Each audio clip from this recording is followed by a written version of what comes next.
A very good morning to all my friends. Welcome to all in your own channel, Law, Logic and Learning, LLL with AKG. You will appreciate my concern that headline must speak its content. Same thing I try to apply here, where my purpose is to discuss in such a way that you may understand the law by visualizing the self explanatory logic behind the law for a better learning, so the law can be implemented in its true spirit because I believe that any law will be longer sustainable only when it contains some logic behind in the interest of society. कोई भी कानून तभी तक ज़्यादा देर चलेगा जब वो interest society के ध्यान में रख के बनाया गया है. I am Dr. Ajay Kumar Goyal, AKG.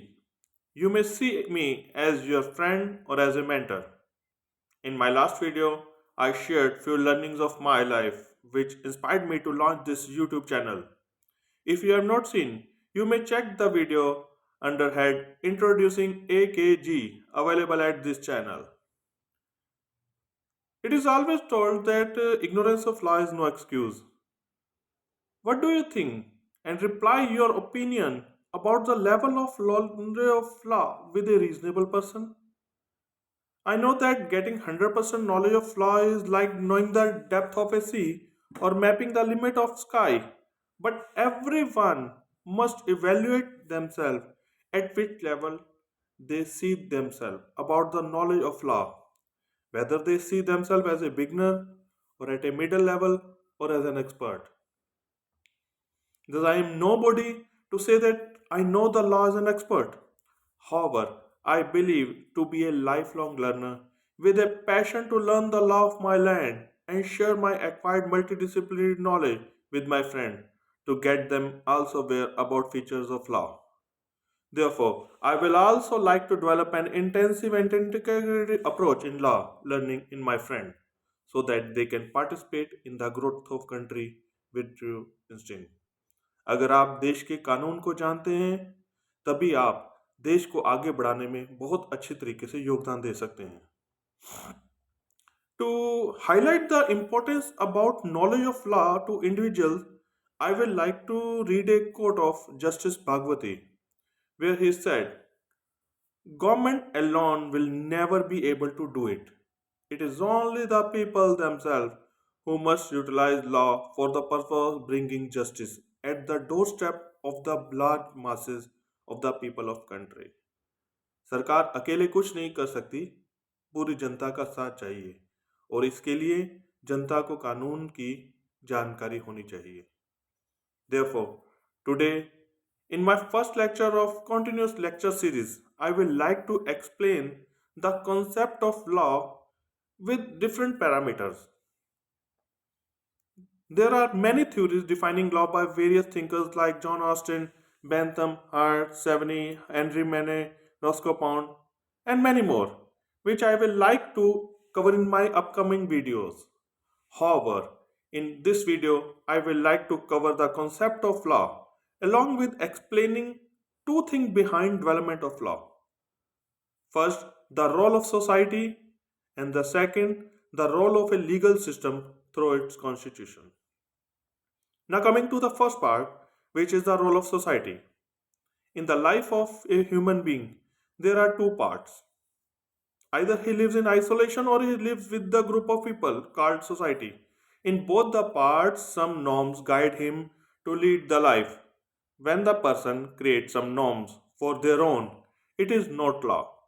But when such norms are created and enforced through some government while taking care the interest of society at a whole to regulate their behavior with a common goal, it becomes law.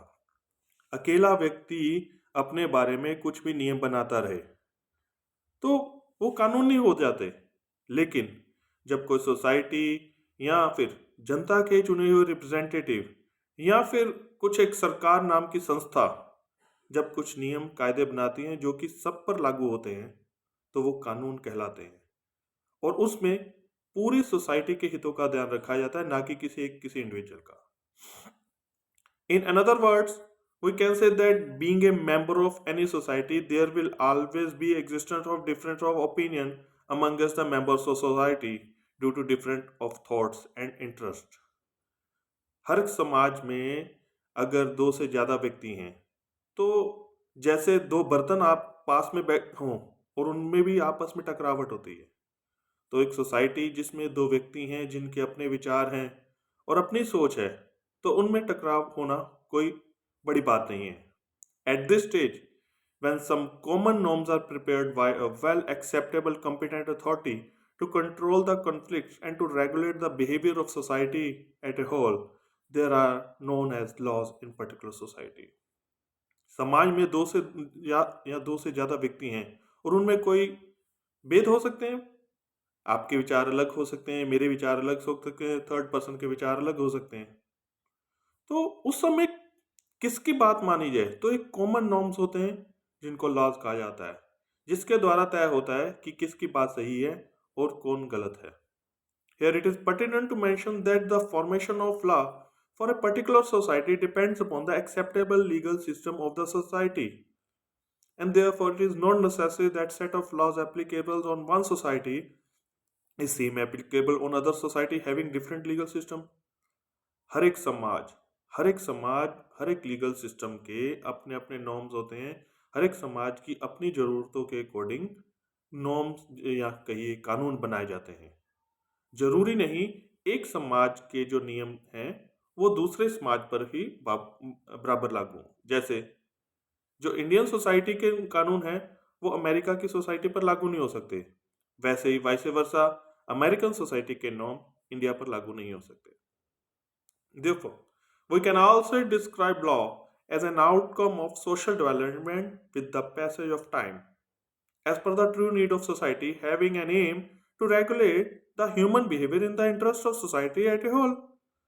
Means हम कानून को फिर इस हिसाब से कह सकते सामाजिक जैसे जैसे जैसे विस्तार होता है, जैसे जैसे सोशल डेवलपमेंट होती है, उसके साथ ही समाज के नियम कायदे भी अपने आप जरूरत के अकॉर्डिंग बनते हैं। लेकिन मुख्य पर्पस क्या होता है कि सोसाइटी को एक साथ देखना, सब लोगों को एक साथ देखना, जिससे ज्यादा से ज्यादा लोगों के हितों का भला हो सके।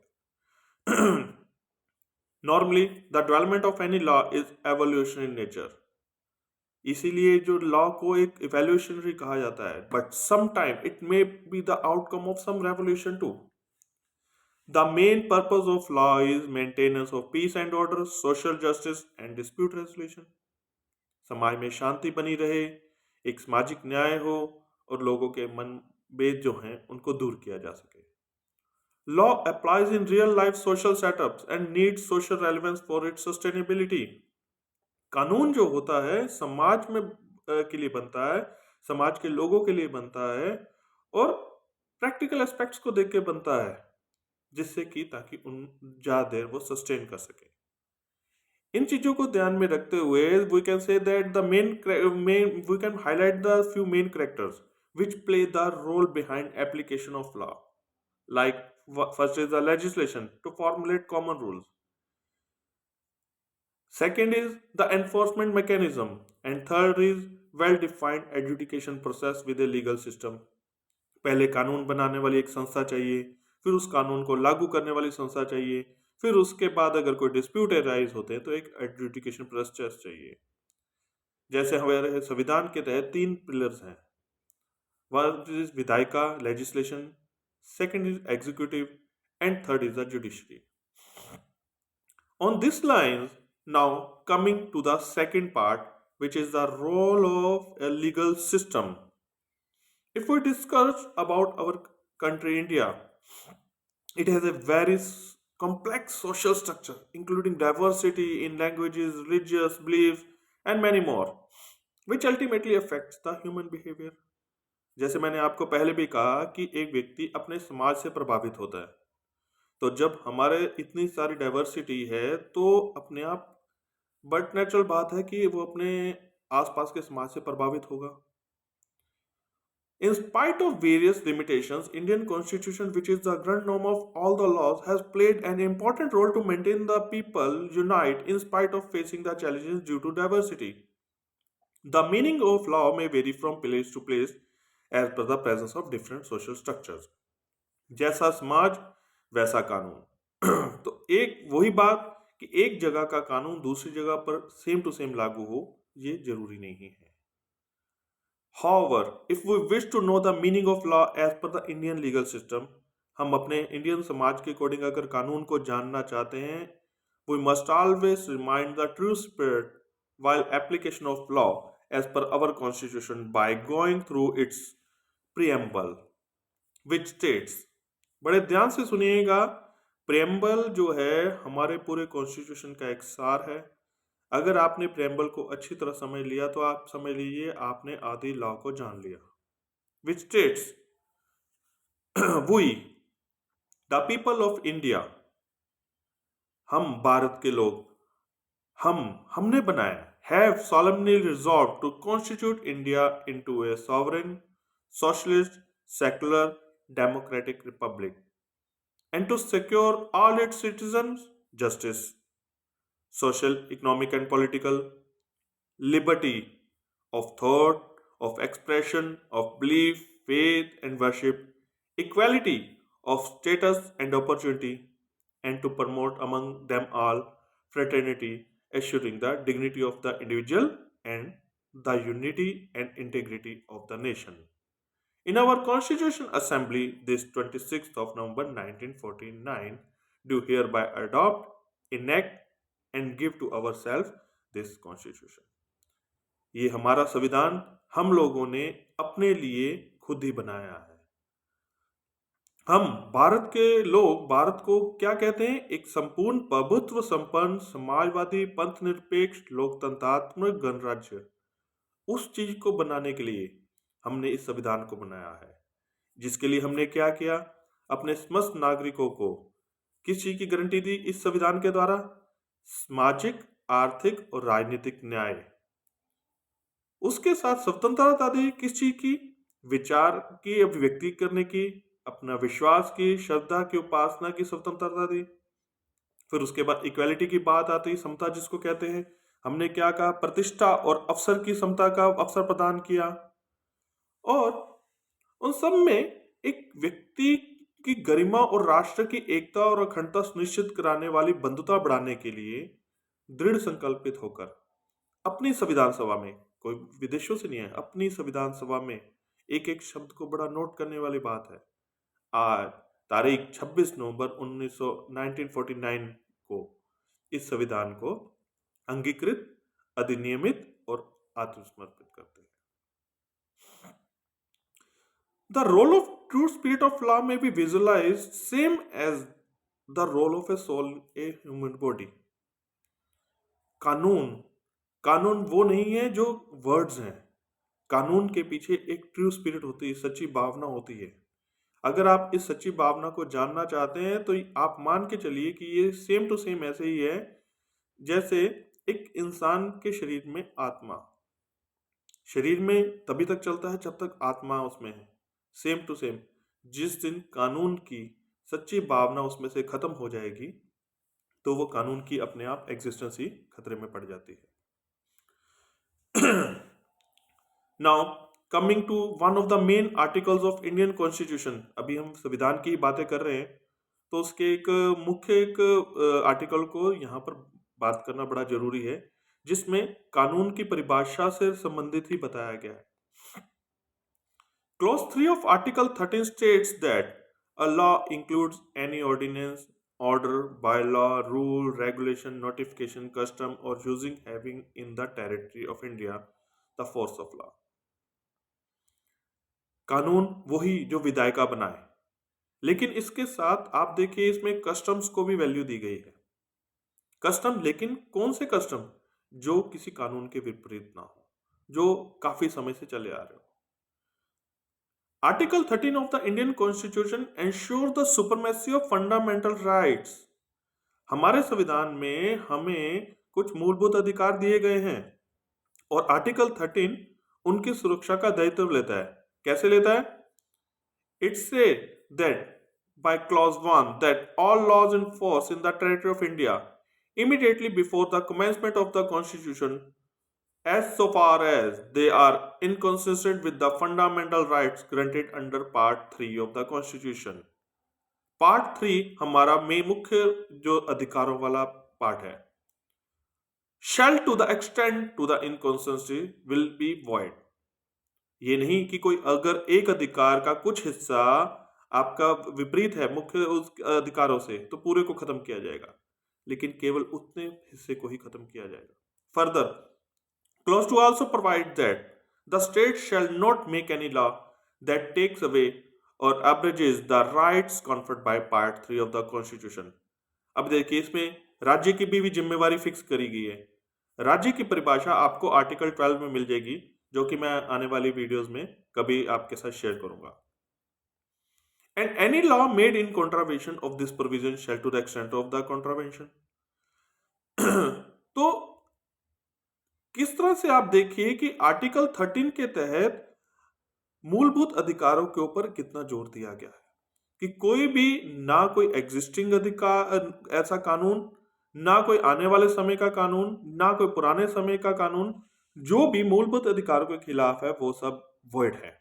In brief, we can say that law is the set of norms accepted after preparing by the society itself or by their representative to regulate the behavior of society। तो मुख्य कारण क्या है? समाज द्वारा समाज के लिए निर्मित जो कुछ कायदे हैं उनको ही हम कानून कहते हैं, और समाज या तो खुद बनाता है या अपने रिप्रेजेंटेटिव द्वारा बनाता है, जैसे हमारे यहाँ पार्लियामेंट है या जनता के प्रतिनिधि बैठते हैं। It can only be possible when such law is logically rational and has been prepared with unbiased mind, taking care the interest of all stake holder including the fundamental rights of individual. सबके जब अधिकारों को, सबके हितों को ध्यान में रखकर कोई कानून बनाया जाए, केवल वो ही अच्छा लॉ कहलाता है। It will not be wrong to say that law is the necessity of human civilization and it guarantees the safety of a weaker section of the society. अगर कानून, आप इमेजिन करिए कि अगर कानून ना हो तो एक सभ्य समाज और जंगल के कानून में क्या अंतर रह जाएगा? जंगल का कानून है कि ताकतवर राज करता है। अगर समाज के अंदर कानून नहीं होंगे तो जंगल के कानून और सामाजिक कानून में क्या अंतर रह जाएगा? जो ताकतवर होगा वो ही राज करेगा। The absence of law will convert the society into a paradigm where powerful will run the weaker section for their own interest, only like a forest rule। ताकतवर किसी कमजोर को केवल अपने अनुसार चलाएंगे, जंगल के कानून की तरह, जहां पर केवल ताकत का राज होता है, कोई बराबरी का अधिकार नहीं होता। Normally, all of us lives in a one or other society where presence of law and legal bodies may be seen in diverse field। हम जिस समाज में रहते हैं वहां किसी ना किसी तरीके से कोई ना कोई ही कानूनी एक, आप कह सके, संस्था हमारे आसपास होती ही है। Therefore, knowledge of law should not be limited to legal professionals। हमें रोज कानून के किसी ना किसी रूप का सामना करना पड़ता है और हम इसके लिए किसी वकील या किसी और लीगल प्रोफेशनल व्यक्ति पर निर्भर नहीं हो सकते। हमें खुद भी जानकारी होनी चाहिए बेसिक कानून क्या है। जब हमें शुरू में कहा गया ignorance of law is no excuse, हमें बेसिक जानकारी नहीं होगी तो उन कानूनी संस्थाओं का सामना कैसे करेंगे? It is the need of every person in a society to make aware about the law with a commitment to learn with logic. आप कानून को देखिए, समझिए, उसका लॉजिक देखिए कि किस लिए बना है, कारण क्या है। आप बेसिक कानून का पर्पस क्या है? समाज में सबके हितों को ध्यान में रखना और सबसे पूरे एक समाज को एक सार करके यूनिटी में, जैसे कि हमने अपने प्रेम्बल में भी पढ़ा। तो मेन पर्पस क्या है किसी भी कानून का? यूनाइट रखना। कोई भी कानून अगर किसी मतभेद का कारण बनता है तो वो कानून नहीं है। कानून सबको एक करने के लिए। The true understanding of law and legal machinery helps a person in development of her interpersonal skill, managerial and administrative skills, along with leadership quality, which ultimately will help to build a strong nation। अगर कानून की जानकारी है तो उसको केवल एक day to day रहने की बात नहीं है, उसको जानकारी मिलेगी, उसको अपने स्किल्स, किसी से बातचीत करते समय अपनी भाषा के अंदर, उसको अपने मैनेजर स्किल्स, अपने एडमिनिस्ट्रेटिव स्किल, किसी भी रोल में वो कर रहा है, कानून की जानकारी उसको हर एक रोल में उसको एक बहुत मदद का काम करेगी। Thank you for watching this video. Your motivation and support as always with me. If you like the video, please subscribe the channel and share with your friends. Being a lifelong learner, I need your suggestions for improvement and next topic for the video. To discuss any doubt or to provide suggestion or to taking any guidance for any other legal topic or for any improvement, you may WhatsApp me text message at my mobile number 8700251176. I am repeating again 8700251176. Best of luck to all. Love you all. Jai Hind. Vande Mataram. Thank you.